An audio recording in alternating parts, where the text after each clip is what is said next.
اور قرآن بڑی خوبصورت کتاب ہے. اِنَّكَ لَا تُسْمِعُ الْمَوْتَى. اِنَّكَ، یہ کاف کی جو ضمیر ہے یہ پیغمبر کو، بے شک تو، کیا مقام ہے، کیا شان ہے، لیکن یاد رکھ اے محمد صلی اللہ علیہ وسلم، آپ بھی مردوں کو نہیں سنا سکتے. کہ مردہ سنتا ہی نہیں ہے، اور یہاں مانگتا ہی ہے مسلمان مردوں سے. جب یہ حالت ہو جائے، یہ حالت ہو جائے کہ بندے رب کو ہی نہ جانتے ہو، رب کو ہی نہ پہچانتے ہو کہ اللہ کون ہے. اننی انا اللہ لا الہ الا انا فاعبدنی. رب کو ہی نہ پہچانتے ہو. پھر کفار قرآن سے کھیلا ہی کرتے ہیں. بڑی تکلیف دہ بات ہے کہ قرآن کو فٹ بال بنا لے کافر. اس کی آخر وجہ کیا کبھی سوچے؟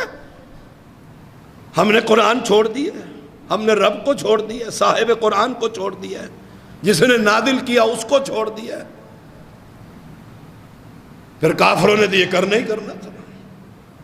جلوس نکالو، احتجاج کرو، ان کا بال بھی کا نہیں ہوتا.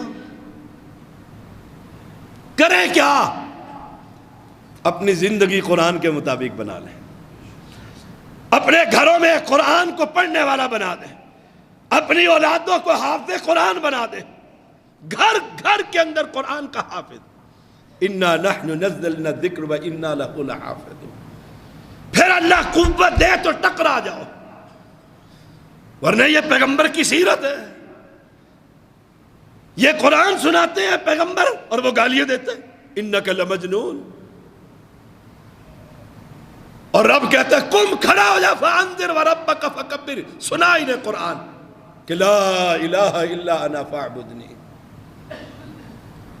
مذمت کرنے سے مسلمان یہ سمجھتا ہے جلوس نکالا ساروں نے اور پورا اسلام آباد سیل کر دیا اور امبیسی کے سامنے جا کر گالیاں دے لی، حق ادا ہو گیا. قرآن حق ادا ہو گیا؟ سوچ لیجیے گا اپنے آپ سے، حق ادا ہو گیا؟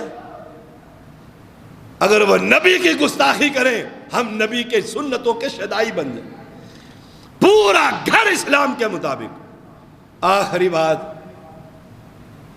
آپ کو یاد ہوگا دریائے ساری قرآن اور کتابیں جلا دی تھی، آگ لگا دیا تھا. سمجھتے تھے کہ قرآن جلا کر حافظ ختم ہو جائے. آج تک نہیں، قیامت تک زبر زیر بھی آگے پیچھے نہیں ہو سکتا. اللہ نے یہ مسجدوں کے اندر حلقات لگائے ہوئے، حافظ بن رہے ہیں دھڑا دھڑ. کیا سمجھتے ہیں؟ لیکن اپنی اصلاح اور آپ بھائیوں کی اصلاح، یہ میں سمجھتا ہوں قرآن پڑھنے میں ہے، پڑھانے میں ہے، یاد کرنے میں ہے، اس کی حفاظت کرنے